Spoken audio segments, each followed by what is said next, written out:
आज मैले बनाउँदैछु वान पट होल मिल रेसिपी। यसलाई होममेड नुडल सुप भन्दाखेरि पनि हुन्छ, यसलाई पानी रोटी भन्दाखेरि पनि हुन्छ। यो एकदमै सजिलो छ बनाउन अनि एकदमै न्युट्रिसियस पनि छ। सुरु गरौँ है त बनाउनुको लागि। मैले सुरुमा एउटा प्यानमा तेल तताएर जिरा फुराउनको लागि राखिदिएँ। अब जिरा पटपट पड्किन थालेपछि मसिनो गरी काटेको प्याज राख्ने। प्याज राखेर थोरै नुन राख्यो भने प्याज एकदम छिटो भुटिन्छ। अब प्याजलाई मजाले एकछिन 2 मिनेट जति भुट्नुपर्छ। अब यो प्याज यतिको भएपछि हामीले यसमा लसुन अदुवाको पेस्ट राख्ने। अब लसुन अदुवाको पेस्ट राखिसकेपछि पनि यसको र स्मेल जाँदासम्म पकाउनुपर्छ। अनि त्यसमा मसिनो गरी काटेको मासु राख्ने। मैले चिकन लिएकी छु। हजुरहरूले बोनसँगको चिकन लिनुभयो भने एकदमै सुपको टेस्ट मिठो आउँछ। मैले थोरै बेसा राखेर यसलाई एकछिन पकाएँ। अनि मसिनो गरी काटेर राखेको टमाटर राखेँ। यो टमाटर राखेपछि पनि मजाले टमाटर नगलुन्जेलसम्म मजाले यसरी चलाइ चलाइ पकाउनुपर्छ। यसमा मैले 1 चम्चा जति जिरा धनियाँ राखेँ। हामीले अरू अरू धेरै मसलाहरू केही पनि राख्दैनौँ, जस्ट जिरा धनियाँको पाउडर मात्रै राख्छौँ। अब यो मसला राखेपछि मजाले चलाउनुपर्छ जबसम्म यो मसलाको काँचो स्मेल जाँदैन। अब यो सबै कुरा भुटिसकेपछि आफूलाई मनपर्ने भेजिटेबलहरू राख्नुपर्छ। हजुरहरू होइन चिकन मात्रै मनपर्छ, तरकारीहरू राख्न मन छैन भने चिकन मात्रै बनाउँदा पनि हुन्छ। तर मैले चाहिँ अलि हेल्दी बनाउनुको लागि भेजिटेबलहरू पनि एड गरेँ। मैले बन्दकोपी अनि गाजर, मुला पनि लिएकी छु। मलाई यो सुपमा मुला एकदमै मनपर्छ। हजुरहरूले आफ्नो प्रेफरेन्स अनुसारको भेजिटेबल लिनु होला। मैले थोरै फ्रोजन मटर पनि लिएँ। अब यो सबै भेजिटेबलहरूलाई मजाले 2-3 मिनटसम्म यसरी चलाइ चलाइ भुट्नुपर्छ। थोरै नुन पनि राखेँ मैले। ध्यान दिनुपर्ने कुरा भनेको अघि नै हामीले प्याज पकाउँदाखेरि पनि नुन राखेको थियौँ, त्यही अनुसार नुन राख्नुपर्छ। अब यो भेजिटेबलहरू यतिको भइसकेपछि यसमा बोइल गरेको पानी राख्ने। आफूलाई कति सुप मनपर्छ त्यही अनुसार टन्न पानी राख्नुपर्छ। चिसो पानीभन्दा बोइल गरेको पानी राख्नुभयो भने छिटो पनि पाक्छ अनि यसको टेस्ट पनि मिठो आउँछ। अब यो एकछिन चलाएर नुन चाख्ने। नुन ठिक्क छ भने बिर्को बन्द गरेर लगभग यसलाई 10 मिनट जति पकाउनुपर्छ। त्यति बेलासम्म हामीले थोरै नुन राखेर यो नर्मल रोटी खाने पिठो मुस्नुपर्छ। ठिक्कको सफ्ट डो बनाएर यसरी एउटा रोटी बनाउने पातलो खालको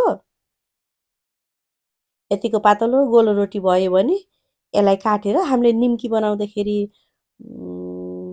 सेप दिन्छौँ डायमन्ड आकारको, त्यस्तै खालको बनाए पनि हुन्छ, लामो लामो बनाए पनि हुन्छ। जसरी बनाए पनि आफूलाई मनपर्ने सेप बनाउँदाखेरि हुन्छ। यसले टेस्टमा कुनै पनि फरक पार्दैन। यो जस्ट देख्नको लागि मात्रै हो। यो डिस चाहिँ बच्चाहरूलाई एकदमै मनपर्छ। यस्तो रोटी तरकारीहरू नखाने, चाउचाउ चाउमिनहरू मन पराउने बच्चाहरूको लागि एकदमै राम्रो हुन्छ। मेरो छोरी चाहिँ जहिले नुडल मात्रै खाने भन्छ। उसको लागि चाहिँ मैले छोरी होममेड नुडल हो भनेर यसरी तरकारीहरूमा पकाइदिने गरेको छु। उसलाई एकदमै मनपर्छ। उसले खाना नखाएको दिन म जहिले यही नै बनाइदिने हो। अब सबै रोटीहरू बेलेर काटेर मैले यतिको पारेको छु। हल्का टाँसिँदा केही फरक पर्दैन, पछि पाक्दाखेरि छुट्टा छुट्टै हुन्छ यो। अब हाम्रो सुप पनि रेडी भयो होला, हेर्नुपर्छ। ढाकेर छोपेर पकाएको पनि लगभग 10-12 मिनट भइसक्यो। हाम्रो सुप मजाले पाकिसकेको छ। हजुरहरू भेजिटेबल मात्रै राखेर खान चाहनुहुन्छ भने पनि मिठो टेस्ट आउँछ। यसमा मैले क्याप्सिकम राखेँ किनकि क्याप्सिकम धेरै बेर पकाउनु पर्दैन। मैले थोरै अरू पानी पनि एड गरेकी छु किनकि मलाई सुप अलिक कम हुन्छ जस्तो लागेको छ। मैले काटेर राखेको अदुवा राखेँ। यसले पनि एकदमै मिठो टेस्ट ल्याउँछ।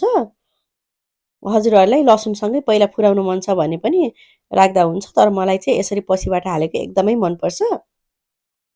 अब एक-एक गरेर यो सबै अघि नै हामीले काटेर राखेको रोटीलाई उम्लिसकेको सुपमा यसरी राखिदिने। यो राख्दाखेरि चाहिँ सुप बगबग उम्लिरहेको हुनुपर्छ। नउम्लेको सुपमा राख्यो भने यो सबै गलेर फेरि ढिँडो जस्तो हुन्छ। अब यो छोपेर अर्को 10 मिनट जति पकाएपछि यत्तिको भएको छ। यसलाई चेक गर्ने तरिका भनेको एकदम साइनी देखिन्छ अनि माथि माथि फ्लोट भएको हुन्छ। पाकिसक्यो भने यसमा मैले टिमुर पिसेर राखेँ। यो टिमुर चाहिँ यसको मेन मसला हो, यसको मेन राजा नै टिमुर हो। यसले सुपलाई यस्तो मिठो बनाउँछ नि, एकदमै फ्लेभर इन्हान्स गर्ने हुन्छ यो टिमुरको धुलोले। नुन पुगेको छैन, नुन धेरै भएको छ भने पानी थपघट गरेर यति यो अवस्थामा मिलाउन सकिन्छ।